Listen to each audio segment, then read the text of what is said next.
ഹരേ രാമ രാമ രാമ ഹരേ ഹരേ, ഹരേ കൃഷ്ണ കൃഷ്ണ കൃഷ്ണ ഹരേ ഹരേ. സർവത്ര ഗോവിന്ദനാമ സങ്കീർത്തനം സദാ സർവത്ര ഗോവിന്ദനാമ സങ്കീർത്തനം. രാധേശ്യാം. എല്ലാ സജ്ജനങ്ങളുടെയും പാദത്തിൽ മനസ്സുകൊണ്ട് നമസ്കരിക്കുകയാണ്. അങ്ങനെ മുല്ലോർലി തേവരുടെ തിരുമുമ്പിൽ ഒരു ദിവസം കൂടി പ്രസാദൂട്ടിന് നമുക്ക് ഒരുമിച്ച് സത്സംഗത്തിലിരിക്കാനായിട്ട് സാധിച്ചു.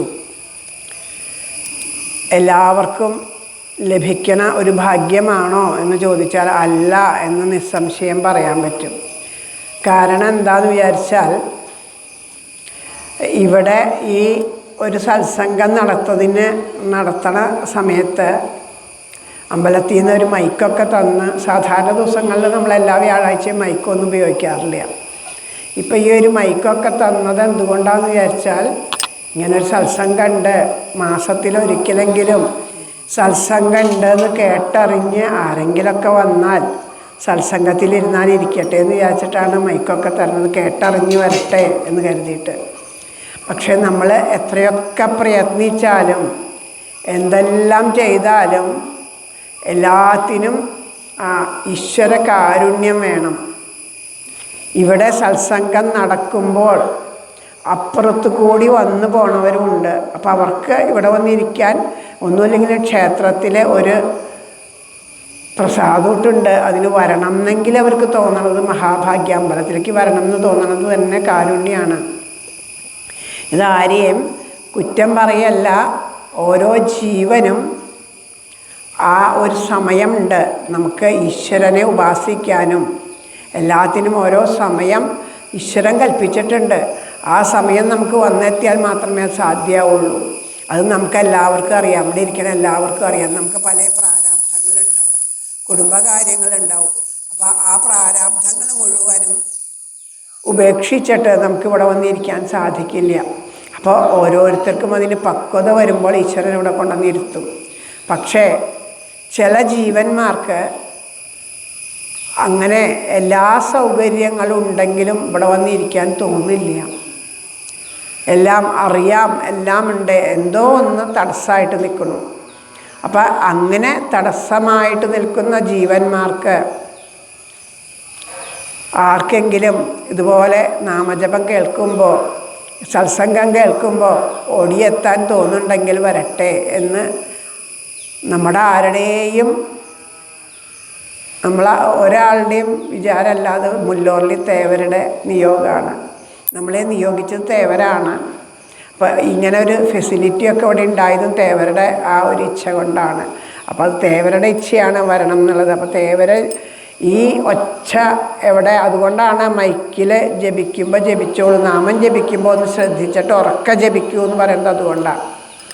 കാരണം ഒരു ജീവനെ ഈശ്വരനിലേക്ക് എത്തിക്കാൻ സാധിക്കാന്ന് വെച്ചാൽ അത് എത്രയോ ജന്മജന്മാന്തരം കൊണ്ടുണ്ടാവുന്ന പുണ്യമാണ്. അത് നമ്മളെ കൂടുതൽ ഈശ്വരനിലേക്ക് നമ്മളെയും അടുപ്പിക്കുക ചെയ്യുക. അതുകൊണ്ടാണ് പറയണത്, നാമം ജപിക്കുമ്പോൾ ഉറക്ക നാമം ജപിക്കൂ. ക്ഷേത്രത്തിൽ വന്നിരുന്ന് നാമം ജപിക്കുമ്പോൾ ഉറക്ക ജപിക്കണം. അപ്പോൾ അതുകൊണ്ടാണ് ആ ഉറക്ക ജപിക്കുമ്പോൾ അത് എല്ലാ ദിക്കിലേക്കും എത്തട്ടെ, ഈ അമ്പലത്തിൻ്റെ എല്ലാ പരിസരത്തും എത്തട്ടെ, എല്ലാവരും എത്തിച്ചേരട്ടെ, എല്ലാവരും നാമം ജപിക്കട്ടെ എന്നുള്ള ഒരു ഉദ്ദേശത്തോടു കൂടിയിട്ടാണ് ഇവിടെ ഇങ്ങനെ ഒരു നിയോഗം ഈശ്വരൻ തന്നത്. പക്ഷേ എല്ലാം ആ ഭഗവാന്റെ ആ പരമമായ കാരുണ്യം ഉണ്ടെങ്കിൽ മാത്രമേ ഉള്ളൂ. എത്രയോ പേര് ഇവിടെ എത്തിപ്പെടണവരുണ്ട്. എത്തിപ്പെട്ടിട്ട് അപ്പുറത്തും ഇപ്പുറത്തും ഇരുന്ന് നാമം ജപിക്കുന്നത് ശ്രദ്ധിക്കാണ്ട് വർത്തമാനം പറയണ ധാരാളം പേരുണ്ടാവും.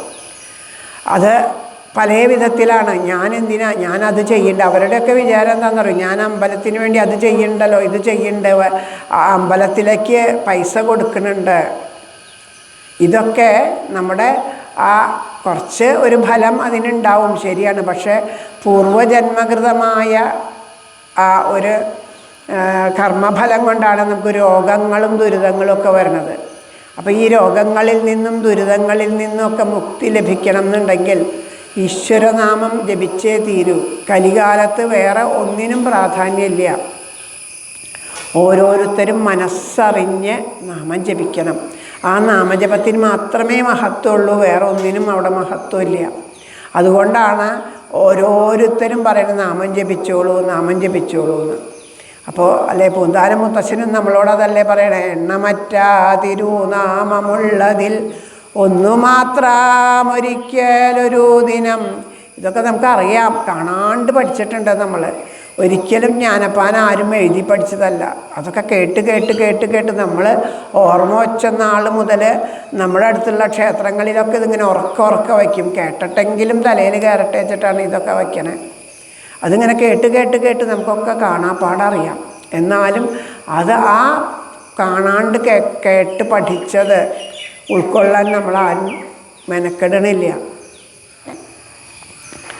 അവനവൻ്റെ ഗൃഹത്തിലിരുന്ന് 10 നാമം ജപിക്കാനായിട്ട് ഒരു ഇച്ഛയുള്ളവർക്ക് മാത്രം അവിടെ ഇങ്ങനെ ഇരുന്ന് നാമം ജപിച്ച് ആ നാമം ജപത്തിൻ്റെ മഹത്വം കൊണ്ട്, അതിൻ്റെ പുണ്യം കൊണ്ട് നമ്മളിതാ ആ ക്ഷേത്രത്തിലേക്ക് എത്തിച്ചേരുന്നു. ആ ക്ഷേത്രത്തിലേക്ക് എത്തിച്ചേർന്ന് ആ ക്ഷേത്രത്തിന് അവിടെയുള്ള ആ ഭഗവാന്റെ കാരുണ്യം കൊണ്ട് നമുക്കിതാ അതുപോലെയുള്ള സത്സംഗങ്ങൾ ലഭിക്കുന്നു. അപ്പോൾ ഇതുപോലെയുള്ള സത്സംഗങ്ങൾ ലഭിക്കുമ്പോൾ അതാണ് ഈ സപ്താഹങ്ങളൊക്കെ നടത്തുന്നതിൻ്റെ ഒരു പ്രത്യേകത. എല്ലാവരെയും നാട്ടിലൊക്കെ ക്ഷണിച്ചിട്ട് വേണം, എല്ലാവരെയും ക്ഷണിച്ചു വരുത്തണം എന്നാണ് പറയുക സപ്താഹത്തിന്. എല്ലാവരെയും ക്ഷണിച്ച് വരുത്തിയിട്ട് വേണം സപ്താഹം നടത്താൻ പറയും. അങ്ങനെ ക്ഷണിച്ചു വരുത്തി സപ്താഹം നടത്തി ഭഗവാന്റെ മഹത്വം, നാമജപത്തിൻ്റെ മഹത്വം 7 ദിവസം ഇരുന്ന് പറഞ്ഞിട്ട് അവസാനം എന്താ പറയണേ, നാമം ജപിച്ചോളൂ കേട്ടോ. അവസാനം 7 ദിവസം സപ്താഹം പറയണത് എന്താണെന്നറിയോ, നാമം ജപിക്കണോണ്ടാണ് ഒരു ജീവന് മുക്തി കിട്ടുള്ളൂ എന്ന് നമ്മളെ അതിൽ അവസാനമാകുമ്പോൾ പറയും, ആ നാമസങ്കീർത്തനം സർവപാപ പ്രണാശനം പ്രണാമോ ദുഃഖശമനം എന്ന് പറയും. ആ ഭഗവാന്റെ നാമം ജപിച്ചോളൂ, അത് മാത്രമേ കാര്യമുള്ളൂ. ആ നാമം ജപിച്ചാൽ, ആ നാമം ജപിച്ച പുണ്യം കൊണ്ടാണ്, നാമം ജപിച്ച ആ പുണ്യം കൊണ്ടാണ് മഹത്വം കേൾക്കാൻ, ഭാഗവതം കേൾക്കാൻ. ഭാഗവതം എന്ന് പറഞ്ഞാൽ തന്നെ എന്താണ്, ശ്രീമദ് ഭാഗവതാഖ്യോയം പ്രത്യക്ഷ കൃഷ്ണ ഏവഹി എന്നാണ്. ഭഗവാൻ തന്നെയാണ് ഭാഗവതം. അങ്ങനെയുള്ള ആ ഭാഗവതം കേൾക്കാൻ നമുക്ക് ഒരു ഭാഗ്യം ഉണ്ടായി എന്നുണ്ടെങ്കിൽ അത് ശ്രദ്ധയോടുകൂടിയിട്ട് കേൾപ്പിക്കുകയാണ്. ഭഗവാൻ അവിടെ കൊണ്ടുവന്നിരുത്തി, മഹാത്മാക്കളായവരെ കൊണ്ടുവന്നിരുത്തി നമ്മളോട് ഭഗവാൻ തന്നെ അവരുടെ ഉള്ളിലിരുന്ന് പറയണു. നമ്മുടെ ഉള്ളിലിരുന്ന് ഭഗവാൻ പ്രേരിപ്പിക്കുന്നുണ്ട് നമ്മളോട്, കേൾക്കൂ കേൾക്കൂ എന്ന്. പക്ഷേ ആ പ്രേരണ തിരിച്ചറിയാൻ നമുക്ക് സാധിക്കണില്ല. അത്രയ്ക്കധികം അജ്ഞാനങ്ങളും മനോമാലിന്യങ്ങളുമാണ് നമ്മളുടെ ഉള്ളിൽ. അപ്പോൾ അതൊക്കെ നീങ്ങണമെങ്കിൽ നാമം ജപിക്കുക തന്നെ വേണം. അപ്പോൾ അതുകൊണ്ട് ആ നാമജപത്തിൻ്റെ മഹത്വമാണ് ഓരോ ദിവസവും നമ്മളോട് പറയുന്നത്. അപ്പോൾ എത്ര നാമം ജപിക്കാൻ പറ്റും എങ്കിൽ അത്രയും നാമം ജപിക്കുക. അതുകൊണ്ട് ഇതാ പറയണു, കുറേശ്ശെ ആയിട്ട് ആഗ്രഹം ഉണ്ടാക്കാൻ മാസത്തിൽ ഒരിക്കലെങ്കിലും നാമം ജപിക്കൂ എന്ന് പറയണു. നമ്മളിവിടെ സത്സംഗം തുടങ്ങിയിട്ട് എത്രയോ ദിവസം, അല്ലേ, ഒരു വർഷം 2 വർഷമൊക്കെ ആയിട്ടുണ്ടാവും അല്ലേ ഇവിടെ. അപ്പോൾ എത്രയോ തിരുവോണോട്ട് വന്ന് പോയി. ആ തിരുവോണോട്ടിൻ്റെ അന്ന് എത്രയോ ജനങ്ങൾ ഇവിടെ വന്ന് തിരുവോണോട്ട് കൊണ്ടുപോയി. പക്ഷേ ഇവിടെ ഇരിക്കുന്ന ഈ അംഗങ്ങളിൽ ആരും കൂടിയിട്ടില്ല. അന്ന് നാമം ജപിക്കാൻ വരണ അത്രയും ആൾക്കാരെ ഇന്നും ജപിക്കാനുള്ളൂ. അപ്പോൾ എത്രയോ നമ്മളുടെ പരിശ്രമം കൊണ്ട് ഒന്നും ആവില്ല. ഓരോ ജീവനും എത്താനായിട്ടുള്ള ഒരു നിയോഗം വേണം. പല ദിക്കിലും നമ്മൾ ഓടിച്ചെല്ലുകയാണ്. പലതും നമ്മുടെ ജീവിതത്തിൽ പല പ്രാരാബ്ധങ്ങളും ബുദ്ധിമുട്ടുകളും ഒക്കെ ഉണ്ടാവുമ്പോൾ പല ദിക്കിലേക്ക് ഓടിച്ചെല്ലണം. പക്ഷേ സാക്ഷാൽ എല്ലാത്തിനും നമ്മുടെ എല്ലാ പ്രശ്നങ്ങൾക്കും ഏക ആശ്രയമായിട്ടിരിക്കുന്ന ഭഗവാനെ ആശ്രയിക്കാൻ നമുക്ക് തോന്നണില്ല. ഭഗവാനെ നമുക്ക് ആശ്രയിക്കാൻ തോന്നണില്ല. അത് അഹോ കഷ്ടം എന്നേ പറയാൻ സാധിക്കുള്ളൂ. നമ്മൾ ഭഗവാനെ എപ്പോഴെങ്കിലും ആശ്രയിക്കുന്നുണ്ടെങ്കിൽ എങ്ങനെയാണ്? നമ്മൾ നേരത്തെ എപ്പോഴും പറയാറുള്ള പോലെ ജോലി വേണം, രോഗം മാറണം, ദുരിതം വന്നാൽ ഓടി വരും. എന്നാലും അതും പുണ്യമാണ് കേട്ടോ. അങ്ങനെ വരണതും ഭഗവാന്റെ അടുത്തേക്ക് ഓടി വരാൻ തോന്നണത് ഭാഗ്യമാണ്. ചിലവരതും വരില്ല. എന്തെങ്കിലും രോഗവും ദുരിതമൊക്കെ വന്നാൽ പലരും പറയണ കേൾക്കാം, ഇതൊക്കെ എനിക്ക് വന്നതേ എൻ്റെ കുഴപ്പം കൊണ്ടൊന്നല്ല, അവരങ്ങനെ ചെയ്തിട്ടുണ്ട്, ഇവരിങ്ങനെ ചെയ്തിട്ടുണ്ട്, അവരുടെ വാക്ക് ഇന്നലെ വന്നിങ്ങനെ എന്നെ നോക്കി പറഞ്ഞപ്പോൾ ഞാൻ വിചാരിച്ചിട്ടുണ്ട് എനിക്കിതിങ്ങനെ വന്ന് ഭവിക്കുന്നു, അവരുടെ കണ്ണേറാണ്. ഇതൊക്കെ പറഞ്ഞ് അവർക്ക് തിരിച്ചറിയാൻ സാധിക്കണില്ല അത് ഈശ്വരൻ്റെ അനുഗ്രഹമാണെന്ന് തിരിച്ചറിയാൻ സാധിക്കണില്ല. നമ്മുടെ കർമ്മപ്രാരാബ്ദങ്ങൾ ഒടുക്കാനാണെന്ന് തിരിച്ചറിയാൻ സാധിക്കണില്ല. അങ്ങനെ തിരിച്ചറിയാതെ കണ്ട് നമ്മൾ അവരെയും ഇവരെയും മറ്റുള്ളവരെയൊക്കെ പഴിചാരിക്കൊണ്ട് അപ്പോഴും നമുക്ക് ഈശ്വരൻ്റെ അടുത്തേക്ക് വരാൻ തോന്നണില്ല.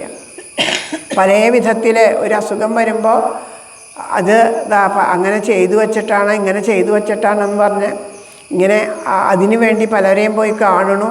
അവർ പറഞ്ഞ ഓരോരോ അവർക്ക് അവർ പറയണ ആ പൂജ ചെയ്താൽ മാറും, ഈ പൂജ ചെയ്താൽ മാറും, ഇത് കണ്ണേറാണ്. അവരും ഉദരനിമിത്തം ബഹുകൃത വേഷം വയറ് നിറയ്ക്കാൻ വേണ്ടിയിട്ടാണ് ഇരിക്കണത്. അപ്പോൾ അതുകൊണ്ട് അവരും വിചാരിക്കുകയാണ്. അങ്ങനെ അവരുടെ മുമ്പിൽ ചെന്ന് അവർ നമ്മുടെ വീട്ടിലേക്ക് ഒന്നും വന്നിട്ട് ഞാൻ നിങ്ങളുടെ കുടുംബത്തിലുള്ള പ്രശ്നങ്ങൾ നേരെയാക്കി തരാമെന്നൊന്നും പറയണില്ല. അവരെ കുറ്റം പറയാനൊന്നും പറ്റില്ല. അവരങ്ങനെ ഇരിക്കുമ്പോൾ നമ്മൾ അവരുടെ അടുത്ത് പോയിട്ടല്ലേ. അപ്പോൾ അവർ പറയും ആ പൂജ ചെയ്യണം, ഈ പൂജ ചെയ്യണം, അങ്ങനെ ചെയ്യണം, ഇത് മരുന്ന് കഴിച്ചിട്ട് ഡോക്ടറെ കണ്ട് മരുന്ന് കഴിച്ച് മാറേണ്ട കാര്യവും. അപ്പോൾ പറയും ഇത് ഡോക്ടറെ മരുന്ന് കൊണ്ടൊന്നും മാറാൻ പോണില്ല, ഇന്നത് ചെയ്യണം, അങ്ങനെ ചെയ്യണം. ഈ ചെയ്യുന്ന പൂജകളൊക്കെ ഒരു ക്ഷേത്രത്തിലോ അല്ലെങ്കിൽ എവിടെയെങ്കിലും അങ്ങനെ ചെയ്യാൻ പറ്റില്ല. അവരവർ തന്നെ വന്ന് ചെയ്യണം. അത് ഞാൻ വന്ന് നിങ്ങളുടെ വീട്ടിൽ വന്ന് ചെയ്തു തരാം, അല്ലെങ്കിൽ ഇതാ ഇവിടെ വന്ന് നിങ്ങൾ ഈ പൂജ ചെയ്യണം, അതിന് ഇത്ര രൂപയാവും ഇങ്ങനെ പറയുന്നു. അങ്ങനെ നമ്മളുടെ ആ ഓരോ അറിവില്ലായ്മയെ അവർ ചൂഷണം ചെയ്ത് അതുകൊണ്ട് ഉദരനിമിത്ത അവർ ജീവിക്കുകയാണ്.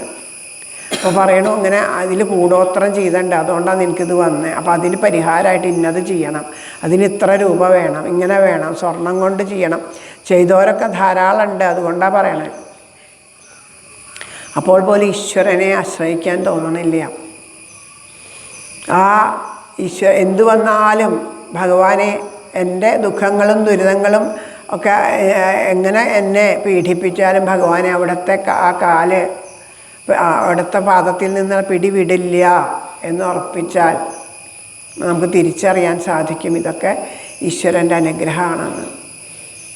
കുറൂരമ്മയ്ക്ക് ഒരു കുഞ്ഞിക്കാല് പോലും കാണാനുള്ളൊരു ഭാഗ്യം ഉണ്ടായില്ല. 12ാമത്തെ വയസ്സിൽ വിവാഹം കഴിഞ്ഞ് വന്നപ്പോൾ തൊട്ട് ദുഃഖങ്ങളേ ഉണ്ടായിട്ടുള്ളൂ. പക്ഷേ അത് നമുക്കാണ് ദുഃഖമാണെന്ന് തോന്നണത്. നമ്മൾ ലൗകിക ദൃഷ്ടിയാ നോക്കുമ്പോൾ കുറൂരമ്മ അനുഭവിച്ച നരകയാതനകൾ, അത്രയും നരകയാതനകളാണ് അവരനുഭവിച്ചേക്കണേ. അങ്ങനെ ഭർത്താവ് മരിച്ചു കഴിഞ്ഞിട്ട് പിന്നെ പല അപവാദങ്ങളും കേൾക്കേണ്ടി വന്നു. എല്ലാവരും ഒറ്റപ്പെടുത്തി. എന്നിട്ടും ആ ഭഗവാനെ പിടിവിട്ടില്ല. അതുകൊണ്ട് ഭഗവാനും ആ അമ്മയെ വിട്ട് പിരിയാൻ പറ്റാണ്ട് അമ്മയുടെ കൂടെ എപ്പോഴും ഉണ്ടായിരുന്നു. പൂന്താനം മുത്തച്ഛൻ ഒരു ഉണ്ണി ഉണ്ടായിട്ട് ആ ഉണ്ണി അകാലത്തിൽ മരിച്ചു പോയപ്പോൾ ആ ഭഗവാന്റെ പാദത്തിൽ മുറുകെ പിടിച്ചത് കൊണ്ട് ആ ഭഗവാൻ ഉണ്ണികൃഷ്ണനായിട്ട് ഹൃദയത്തിൽ സദാ ആനന്ദത്തോടു കൂടിയിട്ട് നൃത്തമാടി എപ്പോഴും വിളിച്ചാ വെളിപ്പുറത്ത് എത്രയോ ഭാവത്തിൽ വന്നിരിക്കണ പോലെ മങ്ങാട്ടച്ഛനായിട്ട് വന്ന് കൊള്ളക്കാരിൽ നിന്ന് രക്ഷിക്കണം. അങ്ങനെ ഓരോ സമയത്തും വന്ന് അവസാനം ആ ശ്രീകൃഷ്ണ സ്വരൂപത്തിൽ വന്ന് ഉടലോടുകൂടി ഒരാൾക്കും അങ്ങനെ ഒരു ഭാഗ്യം ലഭിച്ചിട്ടില്ല. ശരീരം ഉപേക്ഷിക്കാണ്ട് പോകാൻ പറ്റില്ല. അത് അദ്ദേഹത്തിൻ്റെ ശരീരം എവിടെയാണെന്ന് കണ്ടില്ല. അങ്ങനെയുള്ള അനുഭവം ഇതൊക്കെ നമ്മുടെ ഈ മണ്ണിൽ ഏകദേശം ഒരു 700 വർഷങ്ങൾക്ക് മുമ്പ് നടന്ന കാര്യങ്ങളാണ്. അതിൻ്റെ തെളിവുകളായിട്ടൊക്കെ ഉണ്ട്. ഇന്നും എല്ലാവരും അത് പറയണം. അവരൊക്കെ ആ ഓരോരുത്തരുടെയും ഹൃദയത്തിലൂടെ ഇന്നും ജീവിച്ചു കൊണ്ടിരിക്കുന്നു. നമ്മളൊക്കെ നമ്മുടെ കാലം കഴിഞ്ഞാൽ ഇപ്പോൾ 15 വരെ നിൽക്കണം കൂടി ഇല്ല, ചത്തുപോകുന്നു. പാവം ശിവ 15 ദിവസം കൂടിയും ആലോചിക്കാൻ ആൾക്കാർക്ക് നേരമില്ല. എങ്ങനെയെങ്കിലുമൊക്കെ കഴിച്ചു കൂട്ടി അങ്ങോട്ട് പോകുക തന്നെ, ആരും ഉണ്ടാവില്ല. അപ്പോൾ ഏകാശ്രയമായിട്ടുള്ളത് ആ ഭഗവാൻ മാത്രമേ ഉള്ളൂ. ആ സത്യത്തിനെ തിരിച്ചറിയണം. എന്തുണ്ടെങ്കിലും ഏത് ആപൽഘട്ടത്തിലും ഈശ്വരൻ മാത്രമാണ് ആശ്രയമായിട്ടുള്ളത്. ഈ രോഗങ്ങളും ദുരിതങ്ങളും എന്നൊക്കെ പറയണത് നമുക്ക് ഈശ്വരൻ്റെ ആ അനുഗ്രഹമായിട്ട് തന്നെ നമ്മൾ കരുതണം. പൂർവജന്മകൃതമായിട്ടുള്ള ഓരോ കർമ്മങ്ങളുടെ ഫലങ്ങളാണ് നമ്മൾ അനുഭവിച്ചു കൊണ്ടിരിക്കുന്നത്. അത് അനുഭവിക്കാൻ വേണ്ടിയിട്ടാണ് ഇങ്ങനെ ഒരു ശരീരം നമുക്ക് ലഭിച്ചത്. പല പല ശരീരങ്ങളിലൂടെ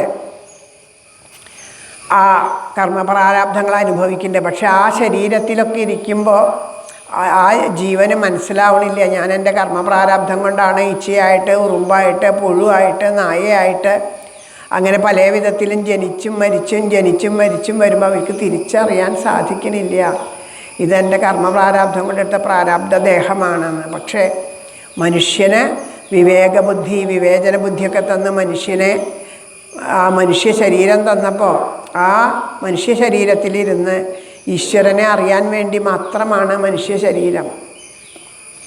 ആ മനുഷ്യ ശരീരത്തിലിരുന്ന് നമ്മൾ ഈശ്വരനെ സാക്ഷാത്കരിക്കുകയാണ് വേണ്ടത്. ആ സത്യമാണ് മനസ്സിലാക്കേണ്ടത്. അതിനിടയിൽ നമ്മുടെ ആ കർമ്മപ്രാരാബ്ധങ്ങൾ എന്തൊക്കെയാണോ അത് അനുഭവിക്കുക. സുഖമായിട്ട് നല്ലോണം പോലെ അനുഭവിക്കാനാണോ ഈശ്വരൻ നമ്മളെ വച്ചേക്കണേ. അതിനൊന്നും ഉപേക്ഷിക്കേണ്ട കാര്യമൊന്നുമില്ല.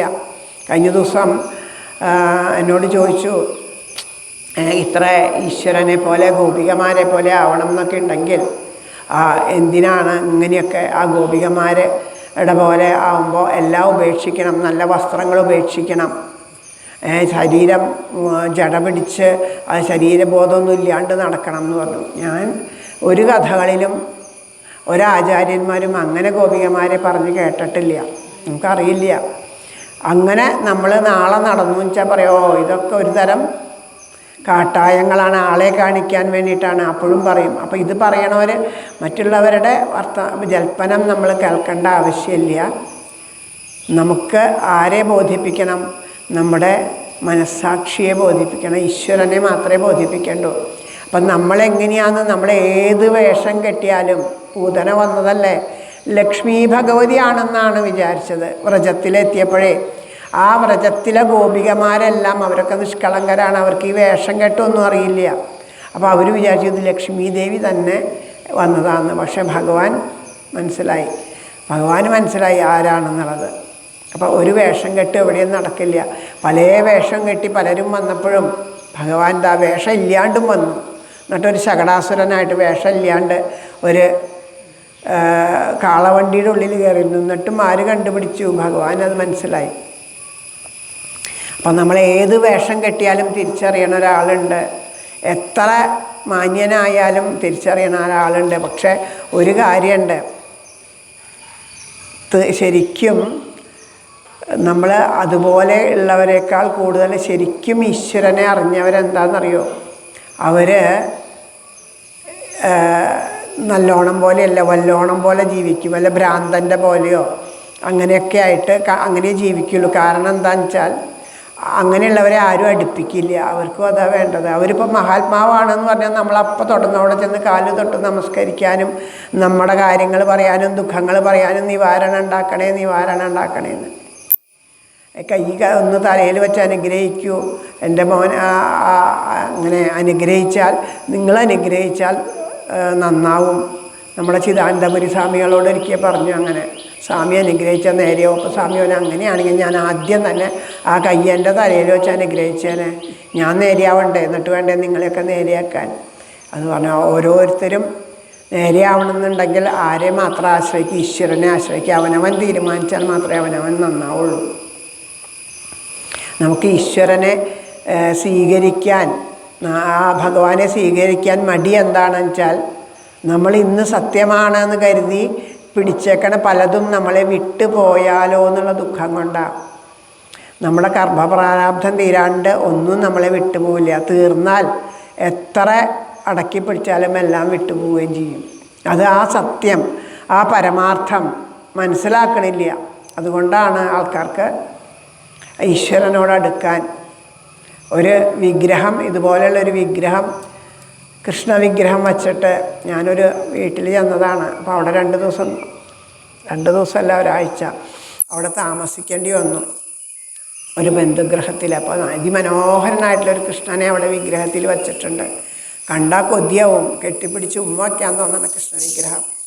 അപ്പോൾ രാവിലെ എഴുന്നേറ്റ് ആ കൃഷ്ണവിഗ്രഹമൊക്കെ തുടച്ച് വൃത്തിയാക്കി അതിൽ ഒരു തുളസി കൊണ്ടൊരു പൂമാലയൊക്കെ ഉണ്ടാക്കി ചാർത്തി അവിടെ ഒരു വിളക്കൊക്കെ കൊളുത്തി വെച്ച് ചന്ദനത്തിരിയൊക്കെ എടുത്ത് വെച്ചപ്പോൾ ആദ്യത്തെ 1-2 ദിവസം ഒന്നും പറഞ്ഞില്ല. 3-ാം ദിവസമായപ്പോൾ പറഞ്ഞു, ചേച്ചി ഇങ്ങനെ ചെയ്യണ്ട കേട്ടോ.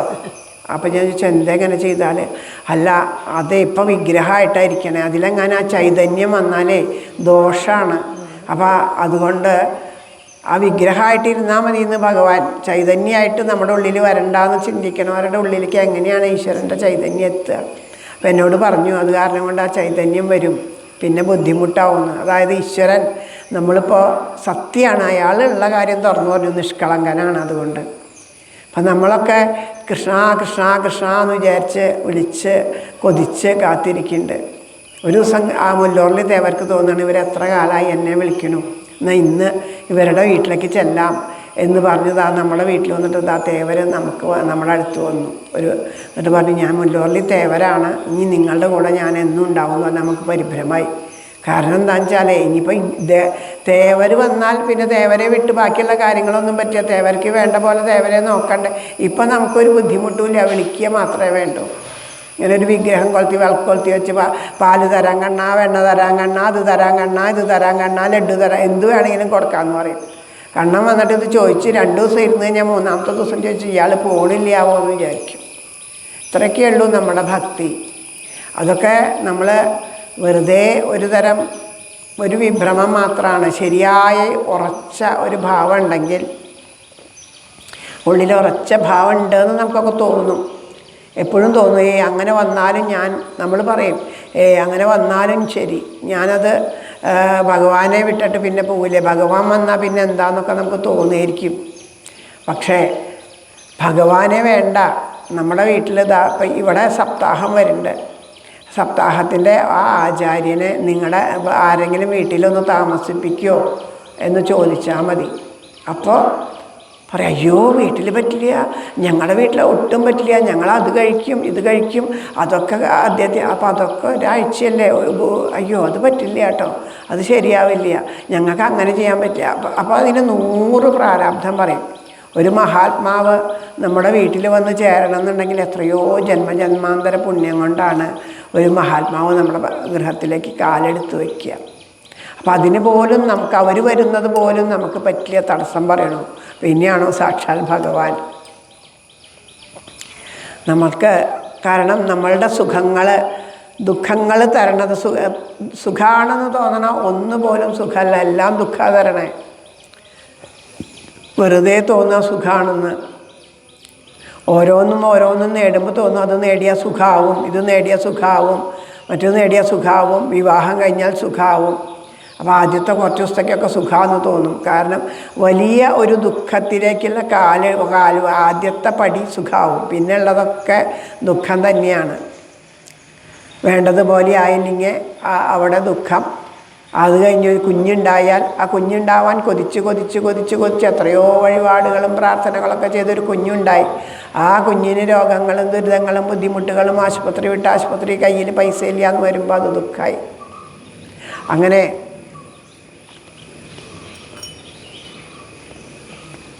എല്ലാം നമ്മളെ ദുഃഖത്തിലേക്ക്, നമ്മൾ ദുഃഖത്തിൻ്റെ ഒരു പടി മാത്രമേ സുഖമുള്ളൂ. അത് നമുക്ക് തോന്നുകയാണ്, മരുമരീചിക പോലെ സുഖം എന്ന് തോന്നുകയാണ്. ആ ഒരു പടി മാത്രം, ബാക്കിയൊക്കെ ദുഃഖമാണ്. ആ ദുഃഖത്തിലേക്കുള്ള പിന്നെ ആ പടി കയറി കുറേ കയറി പോവും നമ്മൾ. എവിടെയെങ്കിലും സുഖം ഉണ്ടാവും എന്ന് വിചാരിച്ചിട്ട് എവിടെയും സുഖം ഉണ്ടാവില്ല. സുഖം തരുന്നത് ഒരാൾ മാത്രമേ ഉള്ളൂ, ഭഗവാൻ. ആ ഭഗവാനെ ആശ്രയിച്ചാൽ മാത്രമാണ് എന്ത് തന്നെ ജീവിതത്തിൽ വന്നാലും എന്ത് തന്നാലും നേരിടാനുള്ള ഒരു മനസ്സ് നമുക്ക് ലഭിക്കുമ്പോഴാണ്.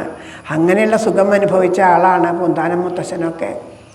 പൂന്താനം മുത്തശ്ശൻ കണ്ണൻ്റെ അടുത്ത് ചെന്ന് ആ ലൗകിക ദൃഷ്ടിയിൽ അദ്ദേഹത്തിന് ദുഃഖമില്ലാണ്ടൊന്നിരുന്നില്ല. അദ്ദേഹം സങ്കടപ്പെട്ടു, പക്ഷെ ഭഗവാനെ വിട്ടില്ല.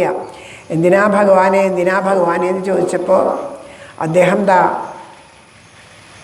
മുറുകെ പിടിച്ച ഭാഗവതം തന്നെ അദ്ദേഹത്തിന് തുണയായിട്ട് വന്നു. ആ ഭാഗവതത്തിലെ ഓരോ ലീലകളും, കണ്ണനാടിയ ഓരോ ലീലകളും അദ്ദേഹത്തിൻ്റെ മനസ്സിൽ തെളിഞ്ഞു വന്നിട്ട് അദ്ദേഹം ആത്മാനന്ദം അനുഭവിച്ചുകൊണ്ട് അദ്ദേഹം ശരിക്കും യശോദാമ്മയായിട്ട് വൃന്ദാവനത്തിലിരിക്കുന്നത് പോലെ, നന്ദഗോപരുടെ ഭാവം പോലെ അനുഭവിച്ചപ്പോൾ അദ്ദേഹം ഉറക്കെ പാടി, ഉണ്ണികൃഷ്ണൻ മനസ്സിൽ കളിക്കുമ്പോൾ ഉണ്ണികൾ മറ്റു വേണമോ മക്കളായി. ആ ഉറക്കെ പാടിയ ആ ഒരു വരികൾ നമ്മളും പാടുന്നുണ്ട്. പക്ഷെ അദ്ദേഹത്തിൻ്റെ പോലെയാണോ എന്നാൽ അത് പാടിയിട്ടും നമ്മൾ ആഗ്രഹം വിടണില്ല. അദ്ദേഹം എല്ലാം മറന്ന് എല്ലാ ആഗ്രഹവും വിട്ട് അങ്ങനെയാണ് ആ ഭഗവാനെ കയ്യിൽ കിട്ടിയത് കൊണ്ടാണ് അങ്ങനെ പാടിയത്. നമ്മുടെ ഉള്ളിൽ കണ്ണടച്ച് എത്രയോ നേരം ഇരുന്നാലും ഭഗവാന്റെ ഏതെങ്കിലും ഒരു രൂപം. ഇപ്പോൾ ഇവിടെ കണ്ണൻ്റെ ഒരു വിഗ്രഹം വെച്ചിട്ടുണ്ട്, മനോഹരമായൊരു വിഗ്രഹം. കുറേ നേരം 1 മണിക്കൂറോളം നമ്മൾ ആ കണ്ണനെ എന്നെ നോക്കി ഇങ്ങനെ ഇരിക്കുക, നോക്കി കണ്ണടയ്ക്കാണ്ട് നോക്കി ഇരുന്നിട്ട് ആ കണ്ണൻ്റെ ആ മനോഹരമായ പുഞ്ചിരിയോ കണ്ണുകളോ ഏതെങ്കിലും ഒരു സ്ഥലത്തേക്ക് നല്ലോണം നോക്കിയിരിക്കുക. എന്നിട്ടൊന്ന് കണ്ണടയ്ക്കുക, അതൊന്ന് ഉള്ളിൽ തെളിഞ്ഞു വരാൻ. വേറെ വല്ല വസ്തുക്കളെ നോക്കിയാൽ ചിലപ്പോൾ തെളിഞ്ഞു വന്നു എന്ന് വരും. പക്ഷേ നമ്മുടെ കുട്ടികളുടെ ഫോട്ടോയോ പുറത്ത് നിൽക്കണ ഒരു പൂവ് അതൊക്കെ തെളിഞ്ഞു വരും. പക്ഷേ ഗുരുവായൂരപ്പൻ്റെ ഭാവം തെളിഞ്ഞു വരാൻ വളരെ പ്രയാസമാണ്. കാരണം ആ ഉള്ളിൽ തന്നെയുള്ള രൂപമാണ് നമ്മളുടെ മനോമാലിന്യങ്ങളെ കൊണ്ട് മറയ്ക്കപ്പെട്ടിരിക്കുന്നത്. അപ്പോൾ ആ മനോമാലിന്യങ്ങൾ നീങ്ങാണ്ടത് തെളിയില്ല. അതാണ് ആ ഭഗവാനെ ഉള്ളിലേക്ക് ഉറയ്ക്കാൻ വളരെ പ്രയാസമാണ്. അത് മനോമാലിന്യം നീങ്ങണമെങ്കിൽ എന്ത് വേണം? നാമം ജപിച്ച് സത്സംഗത്തിലിരുന്നിട്ട് വേണം മനോമാലിന്യങ്ങൾ നീങ്ങാൻ, അല്ലാണ്ട് നീങ്ങില്ല. അതാണ് ആ ഭഗവാന്റെ ആ ഉള്ളിൽ ഉള്ള ആ ഭഗവാനെ അറിയാനാണ് നമ്മുടെ നാമജപം. അത് അറിഞ്ഞ് ഉൾക്കൊണ്ട് നാമം ജപിക്കുക. എന്നും ഗൃഹത്തിൽ നാമം ജപിക്കുക. ആഴ്ചയിലൊരിക്കൽ വന്നിരുന്ന് നാമം ജപിക്കുമ്പോൾ എന്നും ഗൃഹത്തിലിരുന്ന് നാമം ജപിച്ച ആ ശക്തി, ആ ഊർജം മുഴുവൻ കൊണ്ടുകൂടെ വരണം. എന്നിട്ട് നമ്മൾ ഉറക്കെ നാമം ജപിക്കണം. അവരും 2 ആൾ ഉറക്കെ ജപിക്കേണ്ടത്, ബാക്കിയുള്ളവരൊക്കെ പതുക്കെ. അങ്ങനെയല്ല. ബാക്കി വീട്ടിലിരുന്ന് ജപിക്കുമ്പോഴൊക്കെ ധ്യാനോ എന്തോ ആവാം. പക്ഷെ ക്ഷേത്രത്തിലിരുന്ന് സത്സംഗത്തിലിരുന്ന് നാമം ജപിക്കുമ്പോൾ ഓരോരുത്തരുടെ ശബ്ദവും ഉയർന്നു കേൾക്കണം. കാരണം അത് ഈ പരിസരത്തുള്ള എല്ലാ ജീവജാലങ്ങളുടെയും മുക്തിക്ക് വേണ്ടിയിട്ടാണ് ചെയ്യണത്. അതിലുപരിയായിട്ടാണ് ഇതുപോലെ മൈക്ക് വച്ചിട്ടായാലും. പക്ഷേ മൈക്കിൽ കൂടെ നമ്മൾ എത്രയോ കേട്ടിട്ടുണ്ട്. പറഞ്ഞ് മൈക്ക് തന്നെ നമ്മളോട് ഇനി ഒരിക്കൽ പറയും, ഇത് മതി, എത്ര കാലമായി പറയണു, ഇതൊന്നും നേരെ ആവണില്ല എന്ന് അതിനെന്നെ തോന്നി തുടങ്ങും. അപ്പോൾ അതുകൊണ്ട് നമുക്ക് വേറെ ഒന്നും ചിന്തിക്കേണ്ട. ക്ഷേത്രനടയിലിരുന്ന് ഏത് സത്സംഗത്തിലായിക്കോട്ടെ, ആ സത്സംഗത്തിലിരുന്ന് നാമം ജപിക്കുമ്പോൾ, സപ്താഹവേദികളിലൊക്കെ ഇരുന്ന് നാമം ജപിക്കാൻ പറയുമ്പോൾ ഉറക്കെ ജപിക്കണം. എല്ലാവരും മത്സരിക്കണം. എൻ്റെ ശബ്ദമാവണം ഏറ്റവും ഉറക്കെ കേൾക്കണത് എന്ന് ശ്രദ്ധിക്കുക. അങ്ങനെ എല്ലാവരും ശ്രദ്ധിക്കുക, എന്താ എൻ്റെ ശബ്ദം ഉയർന്നു കേൾക്കണം എന്ന് എല്ലാവരും മത്സരിക്കുക. അതിനൊക്കെയാണ് മത്സരം വേണ്ടത്, ബാക്കിയുള്ളതിനൊന്നുമല്ല മത്സരം വേണ്ട. അങ്ങനെ ജപിക്കുമ്പോൾ നമ്മളുടെ ആ ഒരു പ്രയത്നം അതിനുള്ള ഊർജം നമ്മൾ ഗൃഹത്തിലിരുന്ന് ഒരാഴ്ച കൊണ്ട് ഗൃഹത്തിലിരുന്ന് ജപിച്ച് ഉറക്കെ ജപിക്കുക. അപ്പോൾ എല്ലാവർക്കും അങ്ങനെ നമ്മൾ ആ ലയത്തിൽ ജപിച്ച് വരുമ്പോൾ ഒരു ലയം കിട്ടുമ്പോൾ എല്ലാവർക്കും ആ നാമജപം ഒരു ലഹരിയായിട്ട്, ഹരിലഹരിയായിട്ട് തീരും. ആ ലഹരിയിൽ നാമം ജപിക്കുമ്പോൾ അത് കേൾക്കുന്നവനും അതിൻ്റെ ഒരു ലഹരി ഉണ്ടാവും. നമ്മുടെ ഉള്ളിൽ മനോമാലിന്യങ്ങളുടെ കൂമ്പാരം കൊണ്ടാണ് നമുക്ക് ഇതിലേക്ക് മനസ്സ് വരാത്തത് എന്നുള്ളതിൻ്റെ തെളിവ് എന്താണെന്ന് വെച്ചാൽ കൊച്ചു കുട്ടികളെ നോക്കിയാൽ മതി. അവരുടെ പൂർവജന്മമായ ആ കർമ്മപ്രാരബ്ധം കൊണ്ടാണ് അവരും വന്ന് ജനിക്കണമെന്നുണ്ടെങ്കിലും ഒരു 5-6 വയസ്സ് വരെ ഈ കുട്ടികളിൽ ആ ഈശ്വരഭാവത്തിലായിരിക്കും. അത് കഴിഞ്ഞിട്ടേ അവർക്ക് നമ്മളായിട്ട് ഉള്ളിലേക്ക് ഇട്ട് കൊടുക്കുള്ളൂ. ഒരു 2-3 വയസ്സൊക്കെയുള്ള കുട്ടികൾ, 2 വയസ്സ് വേണ്ട, 1 വയസ്സ് വരെയുള്ള കുട്ടികളെ നോക്കുക. ആര് ചിരിച്ച് കൈ കാണിച്ചാൽ അത് വരും. അവരെങ്ങനെ നോക്കിയാൽ ആരായിക്കോട്ടെ ചിരിച്ച് കൈ കാണിച്ചാൽ അവർ വരും. ഇത് എന്താ, കുറച്ച് കഴിയുമ്പോൾ ഇത് മോൻ്റെ അമ്മ, മുത്തച്ഛൻ എന്നൊക്കെ പറഞ്ഞു കൊടുക്കുമ്പോൾ പിന്നെ ഇതൊക്കെയാണ് എൻ്റെ, മറ്റേത് എൻ്റെ അല്ല എന്നുള്ളൊരു ഭാവം ആ കുട്ടികളുടെ ഉള്ളിൽ വരും. അപ്പോൾ അവരോടൊക്കെ ഒരകൽച്ച, അവനവൻ്റെ ആൾക്കാരോടൊക്കെ ഒരു ഇഷ്ടം. അപ്പോൾ ആരാ മനസ്സിലെ മനോമാലിന്യങ്ങൾ കയറ്റി കൊടുക്കണത്? നമ്മൾ തന്നെയാണ്. അങ്ങനെ ഇല്ലാത്ത കുട്ടികളെ നോക്കും. ഇപ്പോൾ ഇവിടെ വന്ന് എപ്പോഴും ഈ ക്ഷേത്രത്തിൽ വരുമ്പോൾ ശ്രദ്ധിച്ചോളൂ, നമ്മളിവിടെ ഇരുന്ന് നമ്മൾ ലയത്തോട് കൂടിയിട്ട്, അതും വേണം കേട്ടോ, നമ്മൾ ലയത്തോട് കൂടിയിട്ട് നാമം ജപിക്കുകയാണ് വെച്ചാൽ നമ്മുടെ മനസ്സ് ശരിക്കും ലയിച്ച് നാമം ജപിക്കുക, ഈശ്വരനിൽ ലയിച്ച് നാമം ജപിക്കുകയാണെങ്കിൽ ആ കുട്ടികളെ നോക്കൂ, അവർ അത് ലയിച്ചിട്ട് അവരൊന്നിലോ അവരുടെ ഏതെങ്കിലും ഒന്നിലോ ആടും, അല്ലെങ്കിൽ അതുപോലെ നാമം ജപിക്കാൻ നോക്കും, അല്ലെങ്കിൽ കഴിഞ്ഞ ദിവസം നമ്മളിവിടെ കണ്ടു തുള്ളിച്ചാടണത്. അപ്പം അത് ആ കുട്ടികളുടെ ഉള്ളിലിരിക്കുന്ന ഈശ്വരഭാവം പ്രകടമാവുകയാണ് ചെയ്യണത്. നമ്മുടെ ഉള്ളിൽ ഇരുന്നിട്ട് ആ അങ്ങനെ നമുക്കും അങ്ങനെ പ്രകടമാവാത്തത് എന്താ? നമ്മുടെ ഉള്ളിൽ ഞാൻ ഇന്ന ആൾ എൻ്റെയാണ്, ഞാനിങ്ങനെ ഇരുന്നാൽ ശരിയാവില്ല, ഞാൻ അങ്ങനെ പാടി അയ്യോ അത് ശരിയാവില്ല, നമ്മളുടെ ഒരു സ്റ്റാറ്റസൊക്കെ കീപ്പ് ചെയ്ത് പലതൊക്കെ നോക്കിയിട്ടാണ് നമ്മൾ നാമം ജപിക്കണം. എല്ലാം മറന്ന് നാമം ജപിക്കണവർക്ക് പറയണില്ലേ, വസ്ത്രം അഴിഞ്ഞു പോയാൽ പോലും അറിയണില്ല അത്രേ. ശ്രീരാമകൃഷ്ണ പരമഹംസർ നൃത്തം ചെയ്തിട്ട് വസ്ത്രം വഴിയിൽ അഴിഞ്ഞു പോയി. എന്നിട്ട് ആ വസ്ത്രം എന്ന് പറഞ്ഞ് കൊണ്ടുകൊടുത്തപ്പോൾ അദ്ദേഹം ചോദിച്ചിട്ട് അതിനെൻ്റെ ദേഹം എവിടെയാണ് ഈ വസ്ത്രം ധരിക്കാൻ?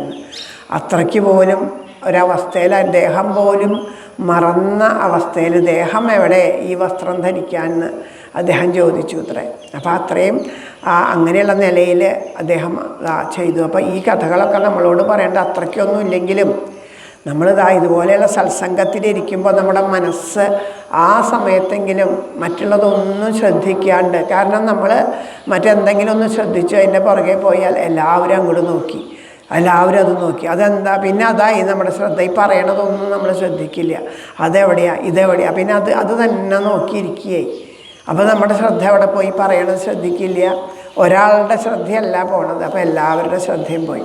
അപ്പം നമ്മൾ ഒരാൾ നിമിത്തം മറ്റുള്ളവരുടെ ശ്രദ്ധയ്ക്കും കൂടി വികല്പം ഉണ്ടാക്കണമെന്ന് വിചാരിച്ചാൽ അത് ഈശ്വരൻ്റെയും ആ ജീവൻ്റെയും ഇടയിൽ നമ്മൾ കയറി നിൽക്കലാവില്ല, അത് ഈശ്വര നിന്ദ പോലെ തന്നെയാവും. അതുകൊണ്ടാണ് സത്സംഗത്തിലിരിക്കുമ്പോൾ എപ്പോഴും നാമം ജപിക്കാനിരിക്കുകയാണെങ്കിൽ ശ്രദ്ധ നാമജപത്തിലാവണം. ഇതുപോലെ സത്സംഗങ്ങൾ കേൾക്കാനിരിക്കുകയാണെങ്കിൽ ആ വാക്കുകളിൽ ശ്രദ്ധിക്കാനിരിക്കണം.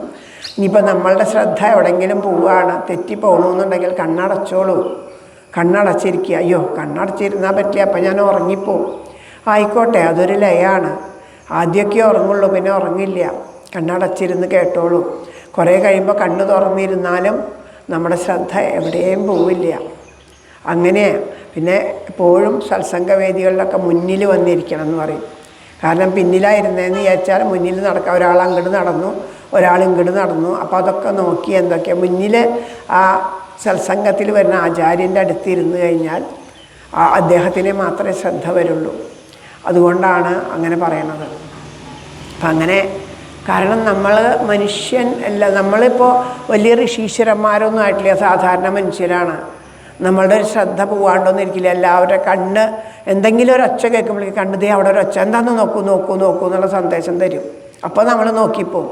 അതേസമയം നമ്മളുടെ കണ്ണും കാതും എല്ലാം ഈശ്വരനിലേക്ക് തന്നെ നിർത്തണം എന്നിങ്ങനെ പരിശ്രമിച്ചുകൊണ്ട് ഈശ്വരനോട് ഭഗവാനെ എൻ്റെ ആ ഇന്ദ്രിയങ്ങളെല്ലാം അടക്കി അവിടുത്തെ പാദത്തിൽ രതി ഉണ്ടാക്കി തരണേ എന്ന് പ്രാർത്ഥിച്ചുകൊണ്ട് അങ്ങനെ നമസ്കരിച്ചുകൊണ്ട് സത്സംഗത്തിലൊക്കെ ഇരുന്ന് കഴിഞ്ഞാൽ കുറേ ഈശ്വരനും നമ്മളെ അനുഗ്രഹിക്കും. അപ്പോൾ അങ്ങനെ കുറേ കഴിഞ്ഞാൽ മാത്രമേ ഉള്ളൂ. നമ്മളിപ്പോൾ തുടങ്ങിയിട്ടേ ഉള്ളൂ. കുട്ടികളെ പിച്ച വെച്ച് നടത്തുമ്പോൾ എത്രയോ ദിവസം കൈമ പിടിച്ച് പിച്ച വെച്ച് നടത്തിയിട്ടാണ് അവർ ഓടി നടക്കാൻ പഠിക്കണേ. നമ്മൾ ഓരോ എണീറ്റ് നിൽക്കുമ്പോഴേക്കും നമ്മൾ വീണ് പോകുന്ന അവസ്ഥയിലെത്തിയിട്ടേ ഉള്ളൂ. അപ്പോൾ നമുക്ക് ആരാശ്രയം വേണം? എണീറ്റ് നിന്ന് വീണ ആ സമയത്തൊക്കെ അച്ഛനമ്മമാരല്ലേ ആ കുട്ടികളെ പിടിച്ചിട്ട് ചെയ്യുക. അപ്പോൾ ആരാശ്രയം വേണം? ഈശ്വരൻ തന്നെയാണ് ആശ്രയമായിട്ട് വരുന്നത്. അപ്പോൾ ഈശ്വരനെ സർവാത്മനാശ്രയിച്ചുകൊണ്ട് നമുക്ക് ആ സത്സംഗത്തിലിരിക്കണം. നാമം ജപിക്കാൻ സാധിക്കുമ്പോഴൊക്കെ വന്നിരുന്ന് നാമം ജപിക്കുക.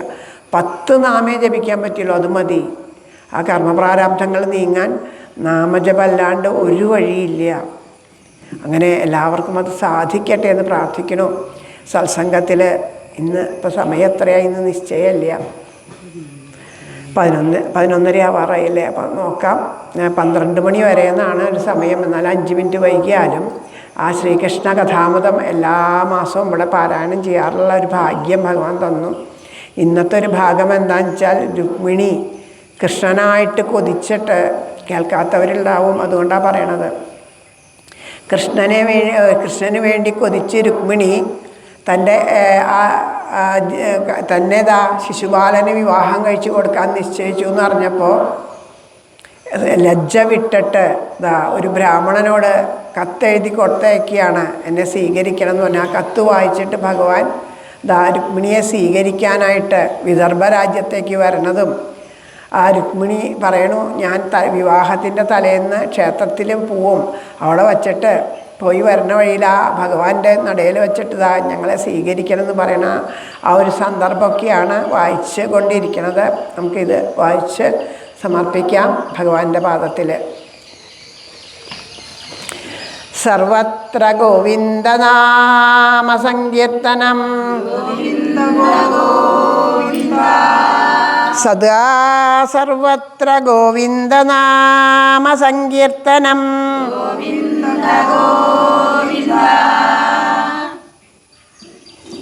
ഇത് കേൾക്കാറുണ്ടെന്ന് തോന്നുന്നു അല്ലേ? ഹരേഷ്. അപ്പോൾ ഇന്നലെ ആ അമ്പലത്തിലേക്ക് ഇറങ്ങാനായിട്ട് പോണ ഭാഗം വായിച്ചിട്ടാണ് സമർപ്പിച്ചത്. അവിടുന്ന് തൊട്ട് ഇന്ന് പാരായണം ചെയ്യാം. ഈ വണ്ണം പ്രേമമുൾക്കൊണ്ടു ജനങ്ങളുര ചെയ്തതും കേട്ടുകൊണ്ട മഹാഭാഗ വിദർഭകുലനന്ദിനി ജഗദംബികയെ ചെന്നു വന്ദിപ്പാൻ ഗജഗാമിനി പുറപ്പെട്ടാൾ കാൽനടയായി തന്നെ സൗഭാഗ്യശാലിനി. ഇടയ്ക്ക ശംഖം തിമില തകിൽ നാദസ്വരങ്ങളാൽ കൊഴുത്തുവിലസും യാത്ര കൺമതിന്നിരുഭാഗവും തിക്കിത്തിരക്കി നിൽക്കുന്നു പുണ്യമാർന്ന ജനാവലി. അമ്മയും മറ്റു ബന്ധുക്കൾ പലരും സഖിമാർകളും മുന്നിലും പിന്നിലും അടുത്തെത്രയും സ്നേഹവായ്പൊടും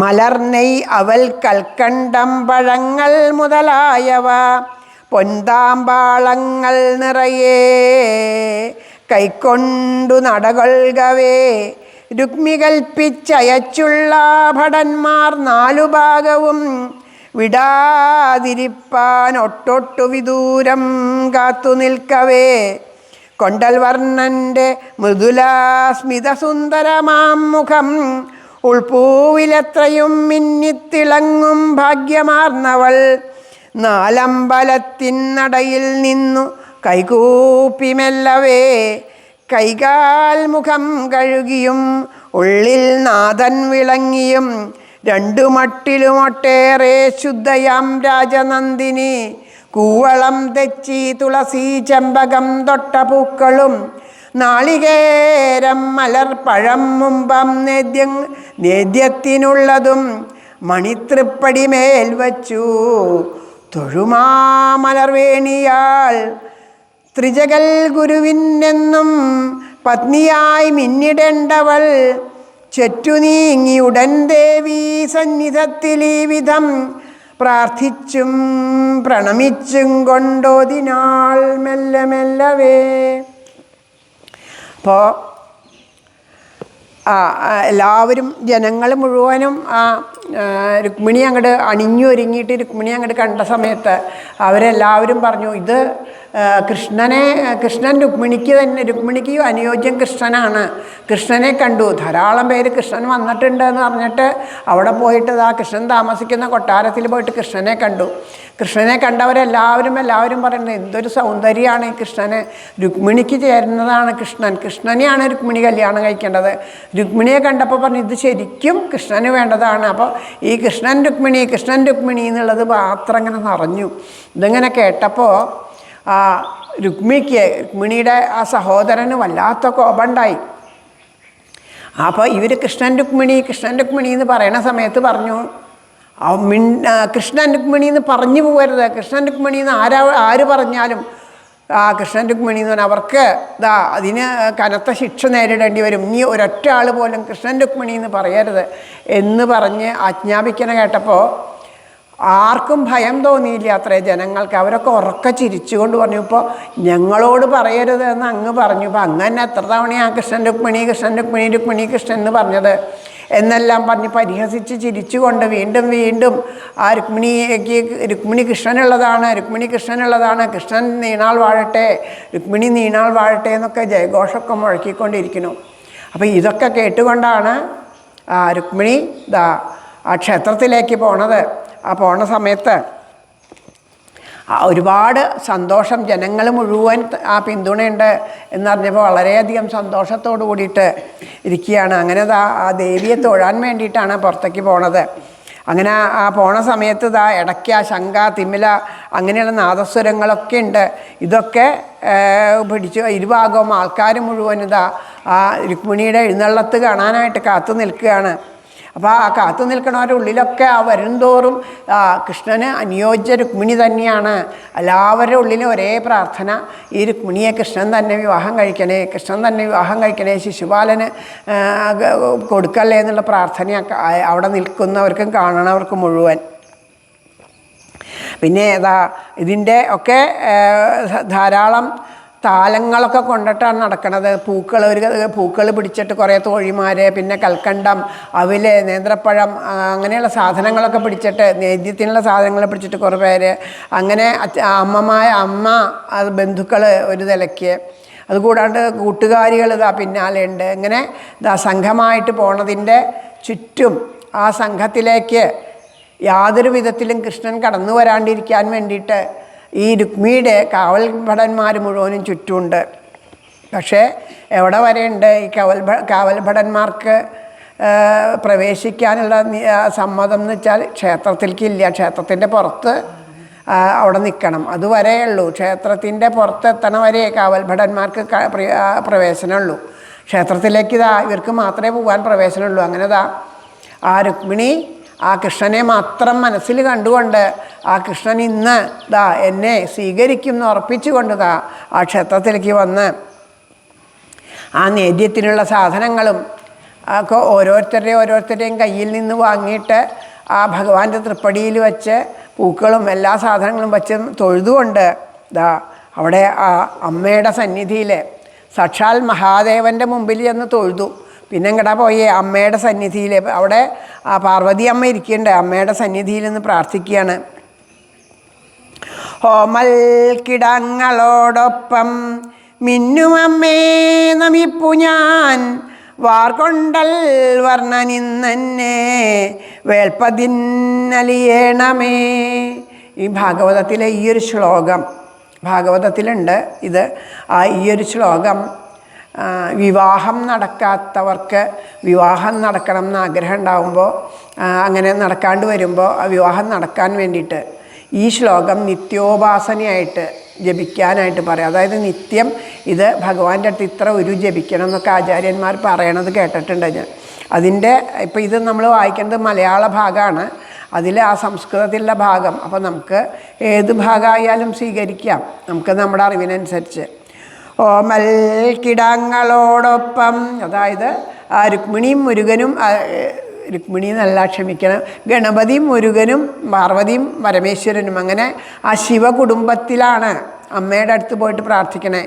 ആ പതിയോടൊപ്പം കുട്ടികളോടൊപ്പം എല്ലാവരോടും കൂടി ഇരിക്കുകയാണ് അല്ലേ? അങ്ങനെയാണല്ലോ, പതിയും പത്നിയും മക്കളും കൂടി ഇരിക്കുമ്പോഴാണല്ലോ സർവമംഗളമായിട്ട് ഇരിക്കുകയാണല്ലോ. അതുപോലെ ഇരിക്കുന്ന അമ്മയോട് പറയണം, അമ്മേ എനിക്കും കൊണ്ടൽ വർണ്ണനെ വിവാഹം കഴിക്കാനായിട്ട് ഭാഗ്യം ഉണ്ടാക്കി തരണേ, എല്ലാവരും കൂടി അനുഗ്രഹിക്കണേ എന്ന് പറയുന്നു. അപ്പം മഹാദേവൻ്റെയും പാർവതീദേവിയുടെയും ഉണ്ണിഗണപതിയുടെയും സാക്ഷാൽ മുരുകൻ്റെയൊക്കെ അനുഗ്രഹം ഉണ്ടാവണേ എന്ന് പ്രാർത്ഥിക്കുന്നു.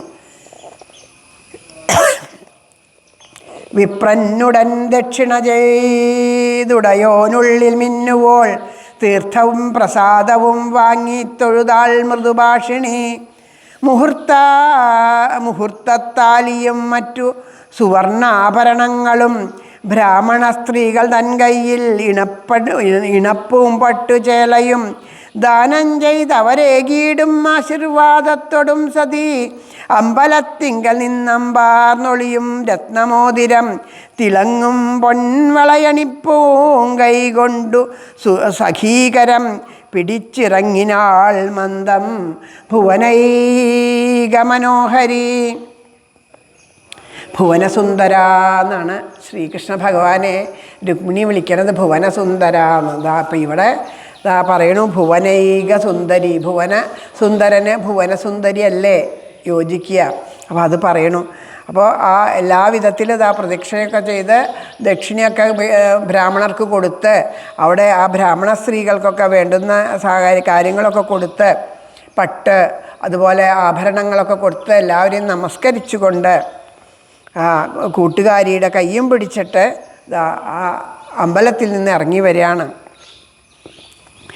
എത്രയോ കാലം ഒപ്പന്താൻ എന്നോളം വാണൊരസഖി, കണ്ണീർ കിനിഞ്ഞു മൊട്ടിട്ടു ചിരിച്ചും കൊണ്ടുമെല്ലവേ ചൊല്ലിനാളിനി ചെന്തണ്ടലർം പൂങ്കരമൻ സഖി, പിടിച്ചിടേണ്ടതൻപേറും അമ്പുജേക്ഷണനല്ലയോ.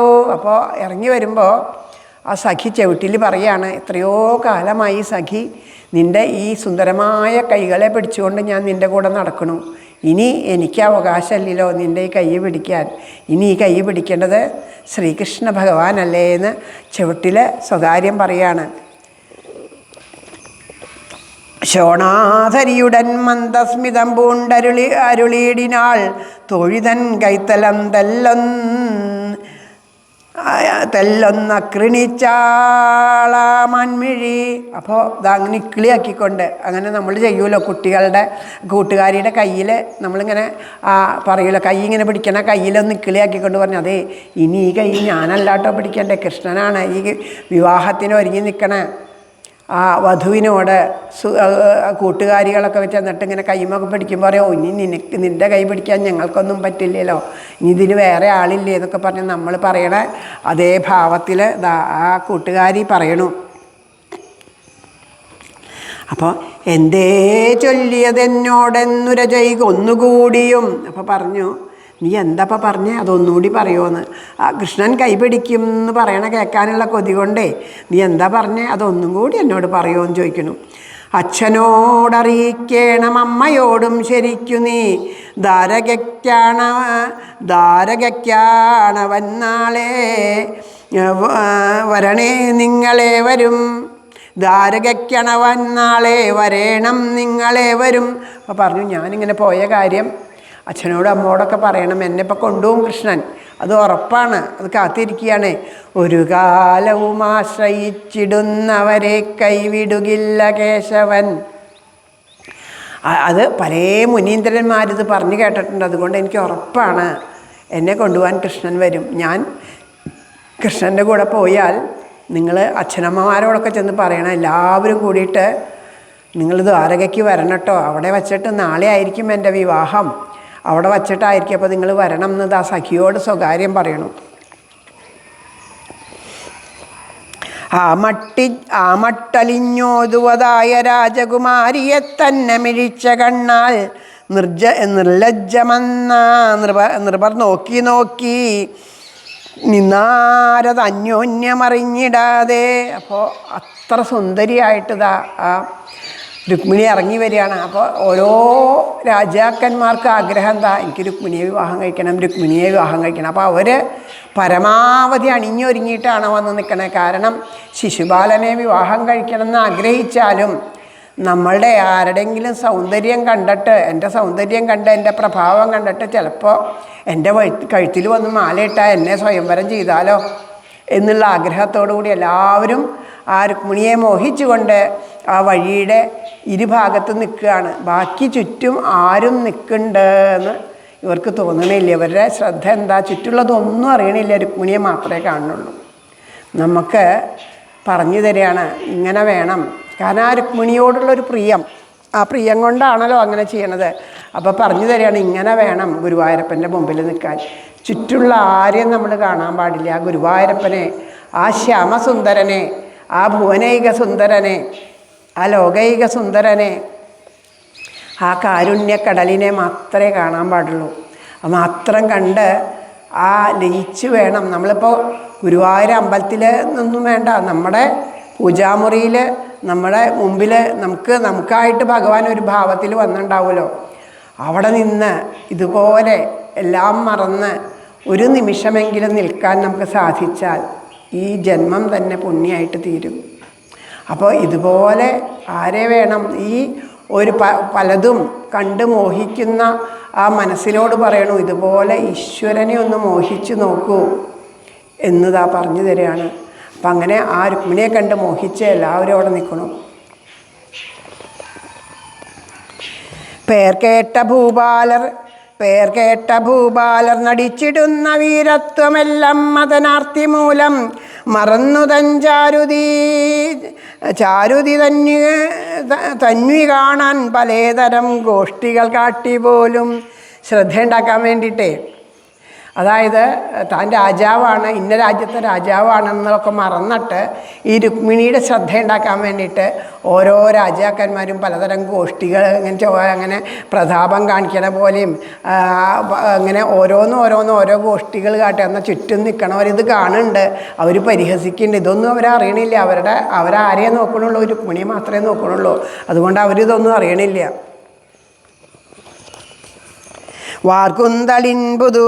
വാർകുന്തളത്തിൽ പുതുമുല്ലമാല നെറ്റിക്കണി പൊന്തിലകം മനോജ്ഞം കവിൾ തിങ്കലലുക്കു ചാത്തി മിന്നിക്കളിക്കും മണികുണ്ടലങ്ങൾ തൊണ്ടിപ്പഴം പോലെ ചുവന്ന ചുണ്ടിൽ വിരിഞ്ഞിടും വാരൊളി മന്ദഹാസം മൊട്ടിട്ടു നിൽക്കുന്ന വയൗവനത്തിൻ തനിപ്രസിദ്ധീകരണങ്ങൾ പോലെ മാറത്തുയർന്നങ്ങിന തിങ്ങി വിങ്ങിത്തെളിഞ്ഞിടുമ്പോൾ കുജകുഡ്മളങ്ങൾ മൂടിയിടുമാ നേരിയ റൗക്കമിന്നിച്ച പൊന്മാലകൾ മുത്തുമാല്യം മണിപ്പതക്കം കടകങ്ങൾ കാഞ്ചി പൂഞ്ചേല പുത്തൻ കനകാങ്കുലീയം മിന്നുന്ന പൊൻപാദസരം നനുങ്ങിക്കിലുങ്ങിടും കോമളപാദ പത്മം ആ മട്ടിൽ മന്ദസ്മിതമാർന്നലിഞ്ഞ മനോജ്ഞയാൽ തൻ മുഖചന്ദ്രബിംബം കൺമന്തരപ്പെട്ട മഹീന്ദ്രരാകെ വെറും മരപ്പാവകൾ പോലെ നിൽപ്പായി.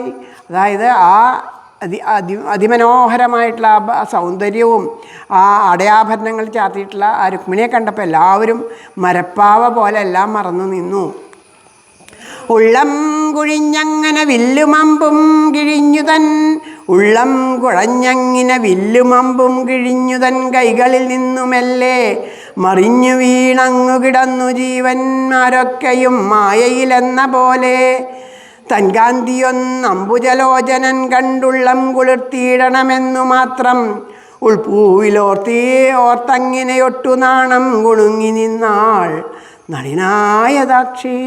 അപ്പോൾ ഈ രുക്മിണിക്ക് എന്താ വിചാരം? എന്നെ കൃഷ്ണൻ കാണണം. ആ കൃഷ്ണൻ അങ്ങോട്ട് ആലോചിച്ചപ്പോഴേക്കും അതീവ ലജ്ജയോട് കൂടിയിട്ട്, ലജ്ജ കൊണ്ട് ആ മുഖം മുഴുവനും ചുമന്നു തൊടുത്തു. ആ ലജ്ജയോട് കൂടിയിട്ട് നിൽക്കുകയാണ് ഈ രുക്മിണി.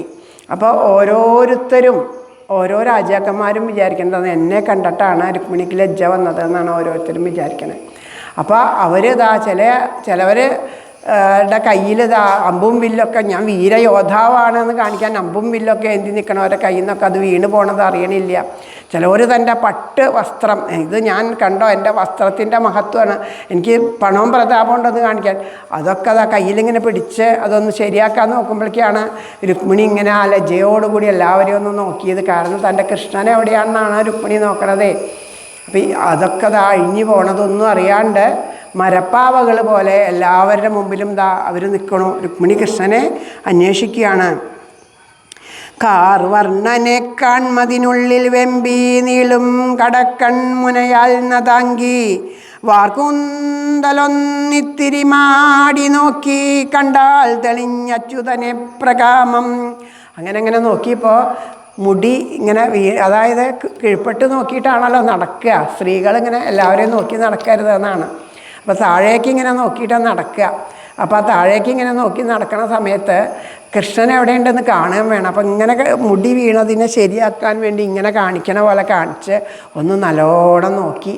അപ്പോൾ നോക്കിപ്പണ്ടത് ആ ഭഗവാൻ തന്നെ നോക്കിക്കൊണ്ട് ആ ശ്രീകൃഷ്ണ ഭഗവാൻ പുഞ്ചിരിയോടുകൂടി അവിടെ നിൽക്കണത് ആ രുക്മിണി കാണുകയാണ്.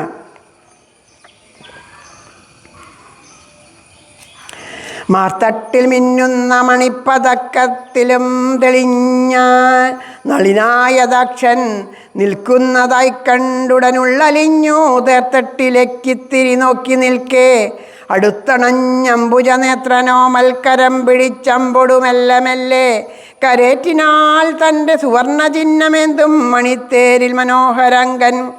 ശത്രുക്കൾ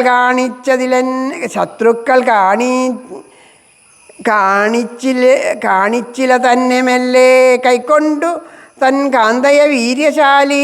കുറുക്കർ നോക്കിയിടുകിലെന്തു സിംഹം കൂട്ടാക്കുമോ തൻ്റെതെടുത്തു പോകാൻ.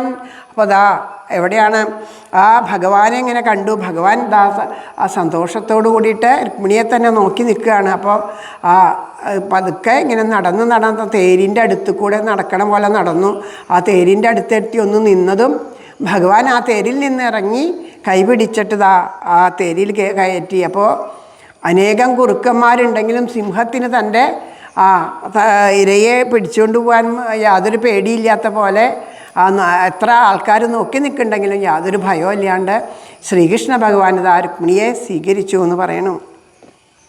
സാല്വൻ ചൊല്ലിമിഴിച്ചു നമ്മൾ ബലവാന്മാരിവിധം നിൽക്കേ ഗോപക്കുട്ടികൾ വന്നു പെണ്ണിനെ ഹരിച്ചല്ലോ മഹാകഷ്ടമായി.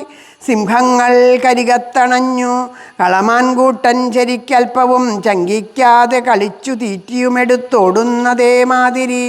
അപ്പോൾ പറയണു ആ സ്വാല്യൻ മുതലായിട്ടുള്ള രാജാക്കന്മാർ പറയാ കഷ്ടം. ആ ഗോപന്മാരായിട്ടുള്ളവർ ഒന്നിനും പറ്റാത്ത ആ യാദവ കൂട്ടങ്ങൾ വന്നിട്ട് രുക്മിണിയെ പിടിച്ചില്ലേ. നമ്മളായിട്ടിരിക്കുന്ന ശൂരപരാക്രമികളായിട്ടുള്ള സിംഹത്തിൻ്റെ ഇടയിൽ നിന്ന് മുമ്പിൽ വന്ന് കളിച്ചും കൊണ്ട് ആ സിംഹത്തിൻ്റെ ഇര എങ്ങനെയാണ് മാൻകൂട്ടങ്ങൾ എടുത്തുകൊണ്ട് പോണേ അതുപോലെയാണ്. അപ്പോൾ അവർ പറയണ അവർ സ്വയം സിംഹങ്ങളാണ് എന്നാണ് പറയണത്. അപ്പോൾ ഇവർക്ക് ആ ഗോപന്മാർ വന്നിട്ട് കൊണ്ടുപോയി ഇത് എങ്ങനെയാണ് സഹിക്കുക എന്ന് ചോദിക്കണു.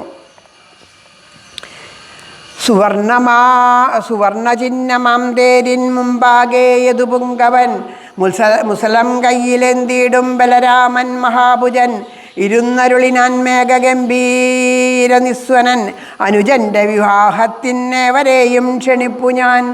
ആ തേരിലേക്ക് പെട്ടെന്ന് ബലരാമൻ ചാടിക്കേറിയിരുന്നിട്ട് ഉറക്കെ പറഞ്ഞു, നാളെ എൻ്റെ അനുജൻ ശ്രീകൃഷ്ണൻ്റെ വിവാഹമാണ് രുക്മിണിയോട് കൂടിയിട്ട്.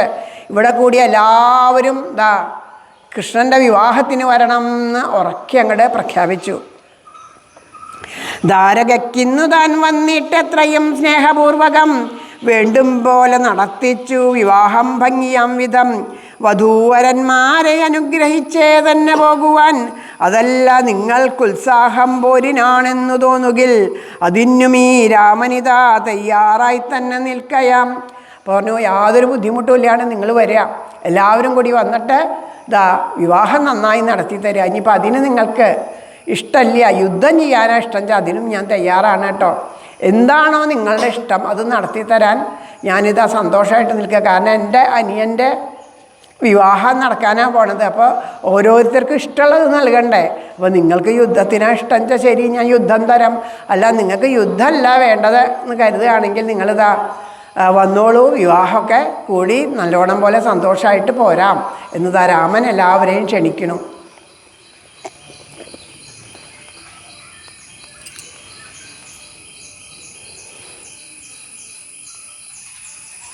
പ്രേമം തുളുമ്പും അദ്ദേഹം ഉടൻ കൃഷ്ണനോടോതിനാൻ ദ്വാരകയ്ക്കിനി തേർമെല്ലെ തെളിച്ചിടുകയാം ഗുണം ഇവരേവരും ഉൾപ്പൂവിൽ ആഗ്രഹിപ്പതു പോരിനാം. യുദ്ധത്തിൻ്റെ മഹാസദ്യ തന്നെ ഒന്നേകി ഞാൻ വരാം. ഭയപ്പെടാതിരുന്നിടാൻ ഇവളോടുര ചെയ്യണം. അവമാനം സഹിക്കാഞ്ഞു ജരാസന്ധാതി വൈരികൾ പോർച്ചട്ടയുടൻ വില്ലുകുലച്ചും കൊണ്ടു സർവരും അപ്പുറത്തും കുതിരപ്പുറത്തും തേർത്തട്ടിലും ഇരുന്നു ശരവർഷം ചെയ്തൊപ്പം മൂടിയ ദുക്കളെ പെൺതയ്യലാളൊട്ടു പേടിച്ചു കാന്തൻ്റെ മുഖപങ്കജം മന്ദസ്മിതമാർദ്രസുഭകം നോക്കിനാൾ മെല്ലെ മെല്ലവേ. അപ്പോൾ അതാ യുദ്ധമാണ് വേണ്ടതെന്ന് അറിഞ്ഞപ്പോൾ രാമൻ പറഞ്ഞു, നിങ്ങളെ ഒരു കാര്യം ചെയ്തോളൂ, നിങ്ങൾ ദ്വാരകയ്ക്ക് പൊക്കോളൂ, ഇതൊന്നും നോക്കണ്ട. ഇവർക്ക് അവിടെയുള്ള വിവാഹസദ്യ അല്ല വേണ്ടേ, ഇവിടെയുള്ള യുദ്ധസദ്യ വേണ്ടേ, അപ്പോൾ അവർക്ക് വേണ്ട സദ്യ കൊടുത്തിട്ട് ഞാൻ പതുക്കെ വരാം, നിങ്ങൾ പൊക്കോളൂ എന്ന് പറഞ്ഞിരിക്കുമ്പോഴേക്കും അത് അപ്പുറത്ത് നിന്ന് എല്ലാവരും ദേഷ്യത്തോടു കൂടി ജരാസന്ധാദികളൊക്കെ എല്ലാവരും കൂടി യുദ്ധത്തിനായിട്ട് വന്ന് അവിടെ നിന്ന് വില്ല് കൊലിച്ചിട്ട് എല്ലാവരും വരികയാണ്. അപ്പോൾ ശരം വിടണൊക്കെ കണ്ടപ്പോൾ ആകെ കൂടി പേടിച്ചു പോയി രുക്മിണി. എന്നിട്ട് ഭഗവാനെ നോക്കണം.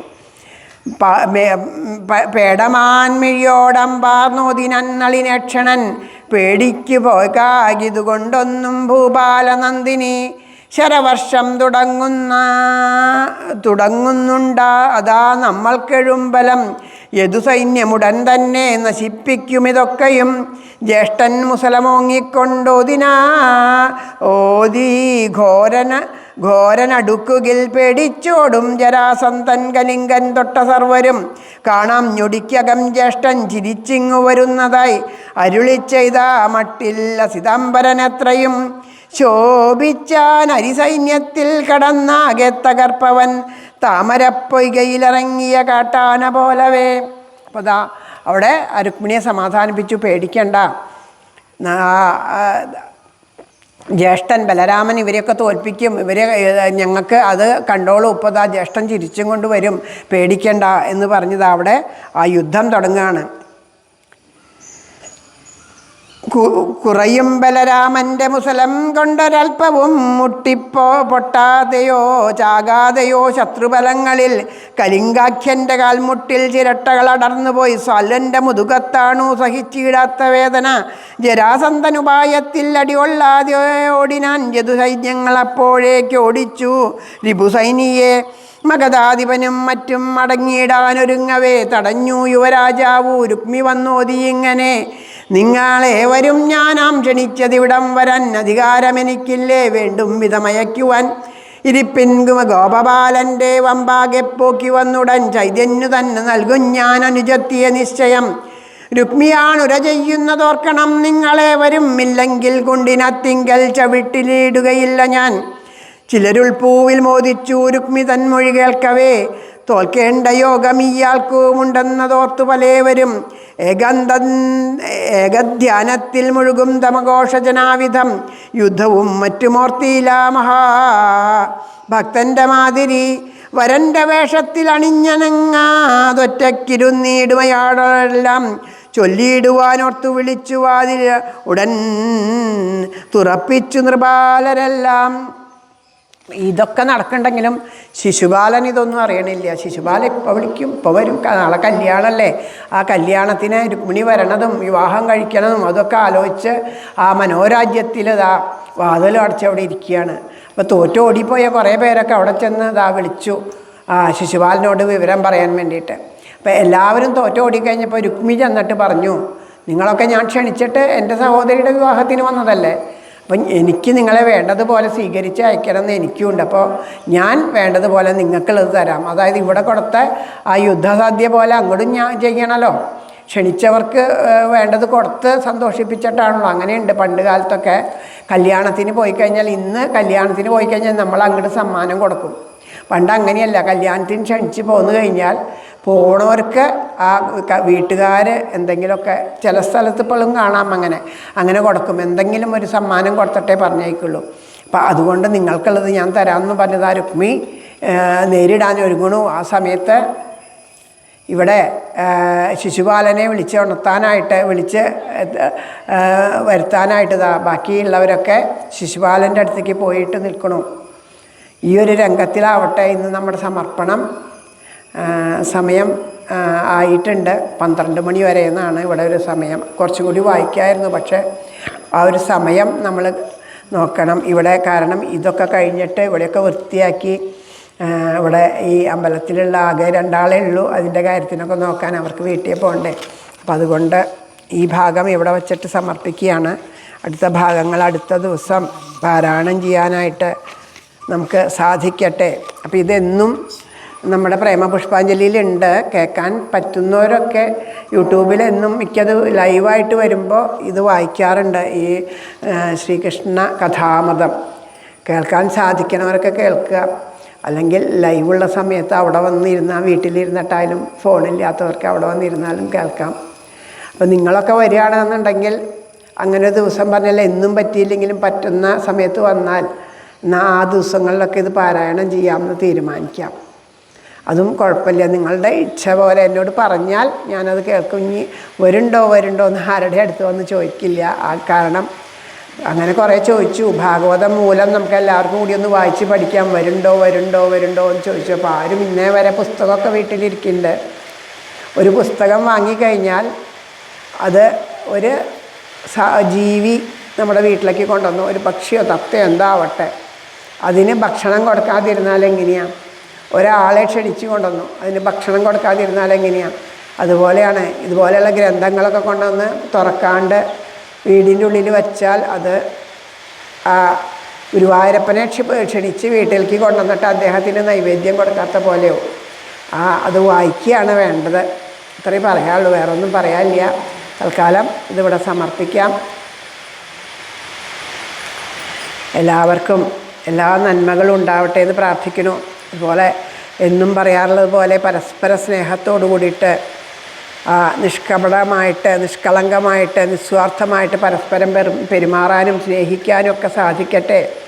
മനസ്സുകൊണ്ട് എല്ലാവർക്കും നല്ലത് മാത്രം നടക്കണേന്ന് മനസ്സുകൊണ്ട് എപ്പോഴും തീരുമാനിച്ച് നമ്മുടെ നോട്ടമോ വാക്കോ മറ്റുള്ളവർക്ക് വിഷമാവാണ്ടിരിക്കാൻ ഭഗവാൻ അനുഗ്രഹിക്കട്ടെ എന്നെല്ലാം പ്രാർത്ഥിക്കുന്നു. നമ്മുടെ കർമ്മപ്രാരാബ്ധം കൊണ്ട് ഇടയ്ക്കൊക്കെ അങ്ങനെ വന്നു പോവുമായിരിക്കും. പക്ഷേ നമ്മൾ അറിഞ്ഞുകൊണ്ട് നമ്മുടെ വാക്കോ പ്രവൃത്തിയോ ഒരാൾക്ക് വിഷമം ഉണ്ടാക്കിയെന്ന് അറിഞ്ഞാൽ നമുക്ക് ചെയ്യാവുന്നതൊന്നേ ഉള്ളൂ.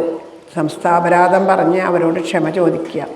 അതിലപ്പുറം ഒന്നുമില്ല. മനുഷ്യനാണ്, വാക്കുകളൊക്കെ ചിലപ്പോൾ പിഴച്ചു എന്ന് വരും. അപ്പോൾ അതൊക്കെ സ്വാഭാവികമാണ്. പറഞ്ഞ വാക്ക് തിരിച്ചെടുക്കാനും പറ്റില്ല. പക്ഷേ പറഞ്ഞ വാക്ക് തിരിച്ചെടുക്കുന്നതിനേക്കാളും എത്രയോ ശക്തമാണ് നമ്മൾ ആത്മാർത്ഥമായിട്ട് അവരെ കണ്ട് ക്ഷമ ചോദിക്കുക എന്നുള്ളത്. അപ്പോൾ നമ്മുടെ അഹംഭാവം കുറയുന്ന പറയുന്നത് ഈശ്വരൻ തന്നൊരു അനുഗ്രഹമാണ് അത് നമുക്ക്.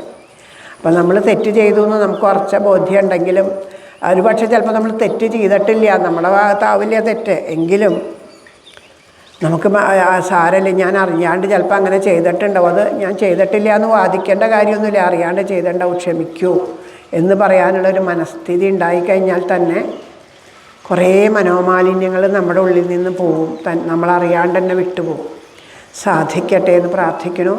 എല്ലാവർക്കും ഭഗവാനിലെ പ്രേമഭക്തി ഉണ്ടാവാൻ രാധാറാണിയോട് പ്രാർത്ഥിച്ച് ഇവിടെ പറഞ്ഞ വാക്കുകളും ഇവിടെ ജപിച്ച നാമങ്ങളൊക്കെ ഭഗവാന്റെ മുല്ലോർലിത്തേവരുടെ പാദത്തിൽ പ്രേമപുഷ്പാഞ്ജലിയായിട്ട് സമർപ്പിക്കാം. അതുപോലെ രോഗങ്ങളും ബുദ്ധിമുട്ടുകളായിട്ടുള്ള ഒരുപാട് പേര് പറഞ്ഞു പ്രാർത്ഥനയിൽ ഞങ്ങൾക്ക് വേണ്ടിയിട്ട് പ്രാർത്ഥിക്കണേ. അപ്പോൾ ഇതൊക്കെ ഭഗവാന്റെ പാദത്തിൽ സമർപ്പിച്ച് ഭഗവാനോട് പറയണം. എല്ലാവർക്കും എങ്ങനെയാണോ അവരുടെ കർമ്മപ്രാരാബ്ധങ്ങൾക്കനുസരിച്ച് വന്നു ചേരുന്ന ഓരോന്നും അനുഭവിക്കാനുള്ള കരുത്തും മനസാന്നിധ്യം ഉണ്ടാക്കി കൊടുക്കണേ എന്ന് പ്രാർത്ഥിക്കാം. അതിലപ്പുറം നമുക്കൊന്നും ചെയ്യാൻ സാധിക്കില്ലല്ലോ. അപ്പോൾ അത് ഭഗവാനോട് പ്രാർത്ഥിക്കാം.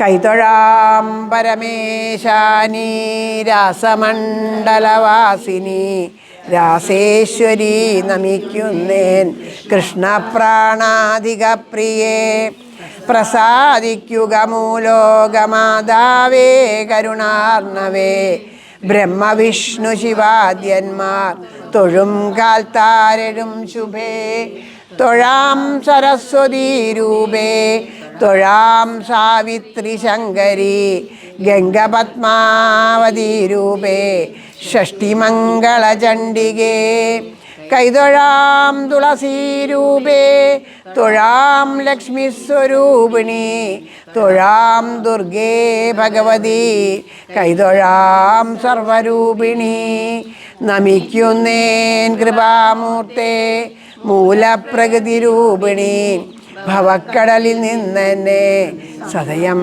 കരകേറ്റണേ. ഗോലോകനാഥയാം രാധാദേവിയെ കൈതൊഴുന്നു ഞാൻ. ബർഹാപീഠം നടവരവപുകർണയോ കർണികാരം ബിഭ്രദ്വാസക്കരകപിശം വൈജയന്തിം ച മാലാം രന്ധ്രാൻ വേണോരധരസുതയാ പൂരയൻ ഗോപവൃന്ദൈ വൃന്ദാരണ്യം സ്വപദരമണം പ്രാവിശദ്ഗീതകീർത്തിം ഗോലോകനാഥനാം രാധാകൃഷ്ണനെ കൈതൊഴുന്നു പീതാംബരം കരവിരാജിത ശംഖചക്രകൗമോദഗീ സരസിജം കരുണാസമുദ്രം രാധാസഹായമതിസുന്ദരമന്ദഹാസം വാതാലയേശമനിശം ഹൃദി ഭാവയാമി. ശ്രീ ഗുരുവായൂരപ്പ ശരണം. മുല്ലോർലിത്തേവരേ ശരണം. എല്ലാവരും ഉറക്ക പറയണേ. ആരോടുമുള്ളിൽ പകയേശിടാതെ നേരായ മാർഗത്തെ വെടിഞ്ഞിടാതെ രാഗാദിയിൽ പെട്ടുവലഞ്ഞിടാതെ തീരേണമേ കൃഷ്ണമദീയ ജന്മം. ശ്രീകൃഷ്ണ രാധേശ്യാം.